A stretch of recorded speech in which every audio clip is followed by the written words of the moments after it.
Salut tout le monde et bienvenue dans cette nouvelle série de vidéos que je vais appeler tout simplement mes bandes originales préférées, où je vais vous parler de films qui ont une musique qui déchire, des films où il y a genre 3, 4, 5, voire 10 morceaux qui sont à l'intérieur et qui sont vraiment bons, qui illustrent vraiment bien les scènes. Avant de commencer, juste une petite différence à faire entre bande originale et score original. Un score original, c'est en gros, score ça veut dire partition en anglais, donc c'est la musique qui a été composée juste pour le film, tandis que la bande originale, c'est plutôt des musiques qui existent déjà, de groupes ou de chanteurs qu'on prend et qu'on met sur le film, histoire d'illustrer. Dans tous les cas, dans cette rubrique, je vous parlerai à la fois de bandes originales et de scores originaux. J'espère que j'ai pas fait de faute, c'est bien ça, des scores originaux, des bandes originales. Ça a l'air d'être ça. On y va pour Roméo et Juliette, un film génial de Baz Luhrmann, qui est vraiment top. Ça mériterait que je fasse une critique, mais il n'y a pas grand chose à dire à part que c'est vraiment génial, un super film avec de grands acteurs, et donc une super musique, c'est de ça dont je vais vous parler aujourd'hui. Ça commence d'ailleurs très très fort, j'ai même un peu galéré dès le début du film pour trouver ce que c'était, parce que ça commence avec un truc, une sorte de bande-annonce qui va nous expliquer un peu comment va se passer le film, parce que c'est un peu compliqué, c'est du Shakespeare mais à la sauce moderne, donc on nous met une sorte de bande-annonce des plus grands moments du film avec une grosse musique qui déchire, et là on se dit qu'est-ce que c'est que ça? Est-ce que c'est du Wagner, du Mozart, du Bach ou je ne sais quoi? Eh ben non.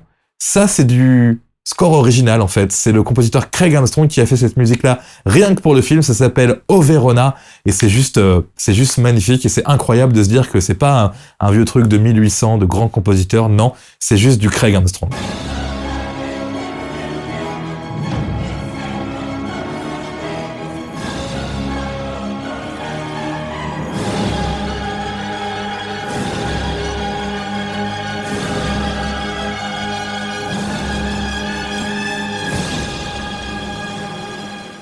Le film va ensuite commencer avec une scène d'action entre les Capulet et les Montaigu qui vont se battre, et on va retrouver notre Roméo, qui est un petit peu paumé, un peu triste, il en a marre de cette guerre, il en a marre de ne pas trouver d'amoureuse.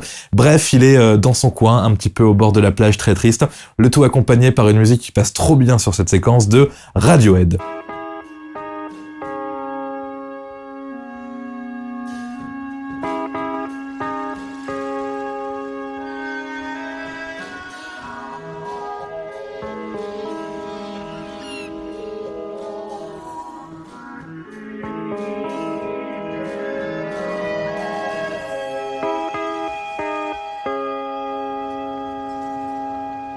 On va se retrouver ensuite dans la villa des Capulet qui est en train d'être préparée pour la fête de ce soir, parce que oui, ce soir, il y aura une grosse teuf là où Roméo et Juliette vont se rencontrer, en fait, et histoire d'illustrer la grandeur des Capulet, oui, ils sont riches, oui, ils ont du pouvoir, et oui, ils font une déco de dingue pour la fête de ce soir.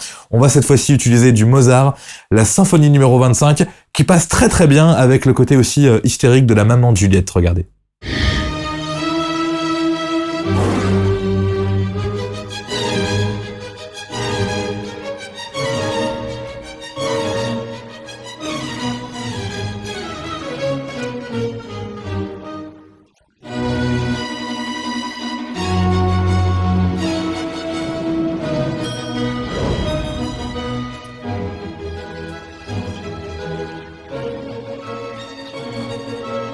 Ensuite, nous sommes à quelques heures de la fête, mais Roméo et Juliette ne se sont toujours pas rencontrés. Ils sont donc toujours un peu tristes et paumés. Ils regardent chacun de leur côté un feu d'artifice sur une musique vraiment cool, qui passe vraiment bien, qui s'appelle Angel of Mine.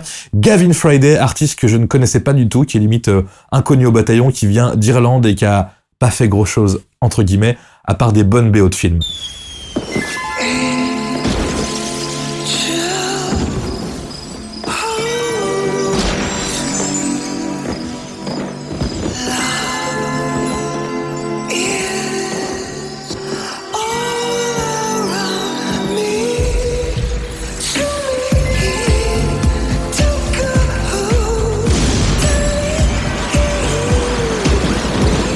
Ensuite, place à la grande fête des Capulet, et là, il y a Roméo des Montaigu qui va s'incruster avec ses potes et avec son cousin aussi, Mercutio, qui va venir travesti, ça c'est hyper original. Il fallait bien une musique très originale aussi pour accompagner tout ça. Kim Mazel, c'est une chanteuse américaine, pas hyper connue en France, mais on la connaissait quand même avant le film Roméo et Juliette. Elle sait tout faire, de la soul, de la house et de la dance. Là, c'est plutôt de la dance. Kim Mazel, Young Earth Run Free, ça bouge grave, et c'est l'un des bons moments aussi du film Roméo et Juliette.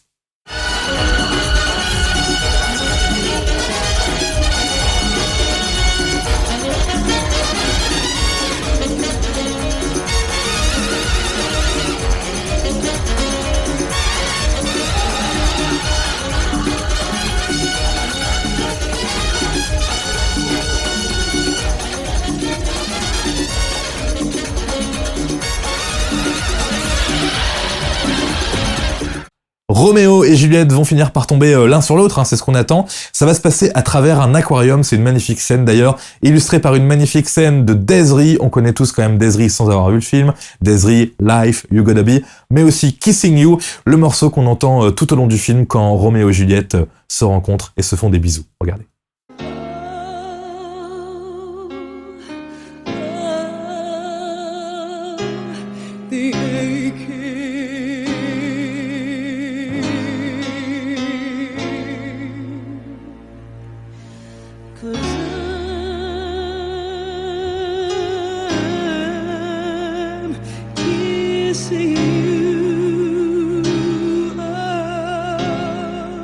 Voilà, Roméo et Juliette qui ne se sont pas encore embrassés là, mais qui vont s'embrasser après, dans la piscine. Du coup, Roméo va rentrer chez lui très très heureux. On va illustrer ça avec de la musique très colorée, très pop, très rock aussi. Toute la BO est un petit peu rock, il faut le dire. Ça s'appelle The Wannadies, c'est un groupe suédois grave inconnu en fait, qui a eu quand même un petit peu de succès grâce au film Roméo et Juliette. Ça s'appelle You and Me Song.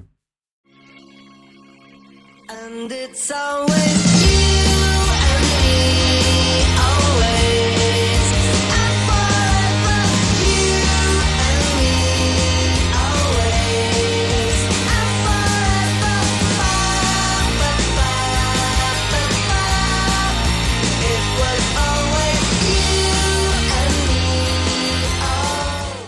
En parlant de groupe suédois, il y a un groupe qui a vraiment réussi à avoir une carrière internationale grâce au film Roméo et Juliette, c'est The Cardigans. Là, c'est un morceau qui va illustrer le fait que Roméo a dit oui. Oui, ils vont se marier, ça vaut bien le coup d'écouter un petit peu de Loveful du groupe The Cardigans.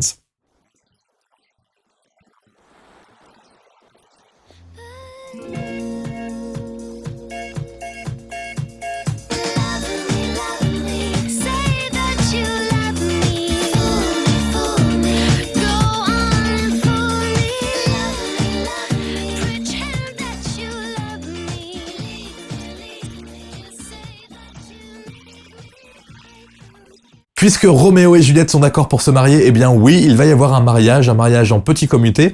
Pour ça, on va appeler un chanteur de gospel qui a commencé à chanter dans les églises, qui est lui aussi quasi inconnu, à part le fait d'avoir participé au film Roméo et Juliette. Queendom Tarver, le morceau Everybody's Free, c'est du gospel, c'est classe, c'est juste magnifique, regardez.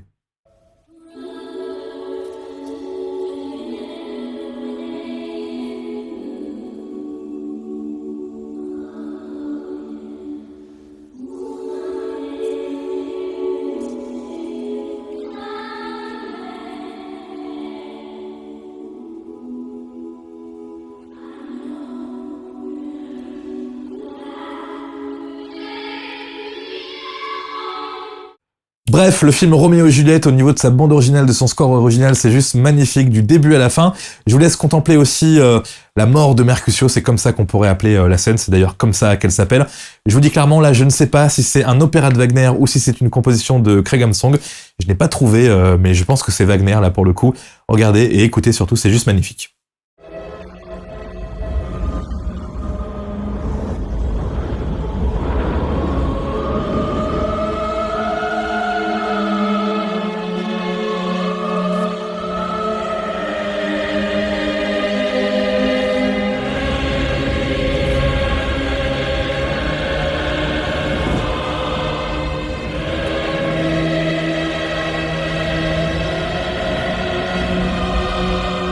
Craig Armstrong ou Wagner. Il faudrait que j'écoute l'opéra de Wagner en entier pour savoir si c'est vraiment ça. Je pense que c'est Wagner. De toute façon, Craig Armstrong, vous l'entendez au début, vous l'entendez sur tout le film. Il y a vraiment un score original qui est aussi magnifique. Roméo et Juliette, ça vaut le coup de le voir et puis ça vaut le coup de l'écouter ou d'écouter en tout cas sa BO. Salut!